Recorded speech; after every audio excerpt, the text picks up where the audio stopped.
When day comes, we ask ourselves, where can we find light in this never-ending shade?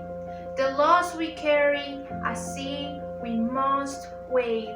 We brave the belly of the beast. We have learned that quiet is not always peace, and the norms and notions of what just is isn't always justice. And yet, the dawn is over before we know it. Somehow we do it. Somehow we wither and witness a nation that isn't broken, but simply unfinished. We, the successors of a country in a time with a skinny black girl, descended from slaves and raised by a single mother, can dream of becoming president, only to find herself reciting for one. And yes, we are far from polished, far from pristine, but that doesn't mean we aren't striving to form a union that is perfect. We are striving to forge a union with purpose, to compose a country committed to all cultures, colors, characters, and conditions of men. And so we lift our gaze not to what stands between us, but what stands before us. We close the divide because we know to put our future first. We must first put our difference aside. We lay down our arms so we can reach out our arms to one another. We seek harm to none and harmony to all. Let it glow. If nothing else, say this is true.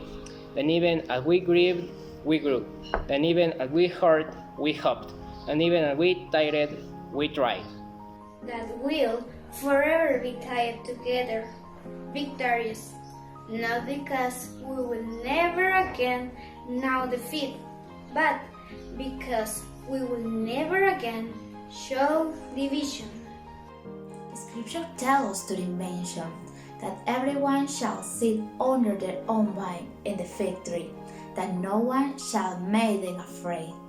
If we're to live up to our own time, then victory won't lie in the blade, but in all the riches we'll make. That is the promised glade, the hill we climb if only we did it. Because being American, it's more than the pride we inherit, it's the past we step into and how we repair it.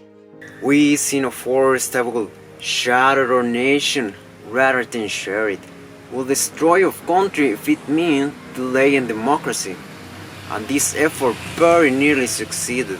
But while democracy can be periodically delayed, it can never be permanently defeated. In this truth, in this faith, we trust.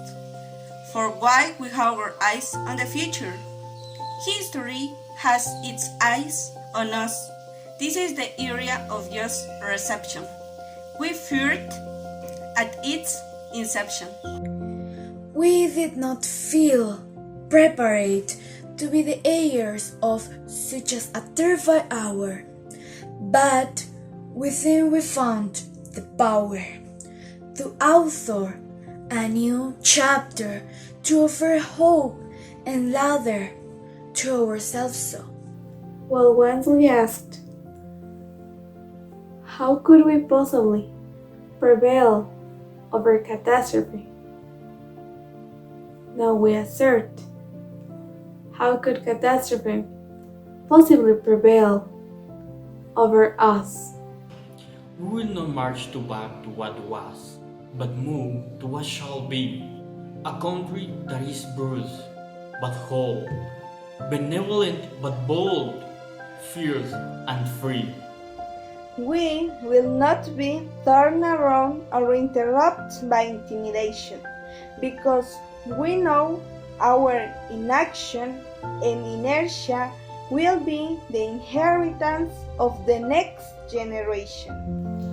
Our blunders become their burdens, but one thing is certain: if we merge mercy with might and might with right, then love becomes our legacy, and change our children's birthright. So, let us have behind a world better than the one we were left. With every breath on our brown's pounded chest, we will raise this wounded world into a wondrous one. We will rise from the golden hills of the west. We will rise from the no seat nor his with our forefathers' first realized revolution. We will rise from the lake rim cities from the Middle West states. We will rise from the sun-baked south. We will rebuild, reconcile, and recover. In every nook of our nation, in every corner of our country, our people desire and beautiful will emerge, battered and beautiful. When day comes, we step out of the shade, aflame and unafraid. The new dawn blooms as we free it, for there is always light, if only we are brave enough to see it, if only we are brave enough to be it.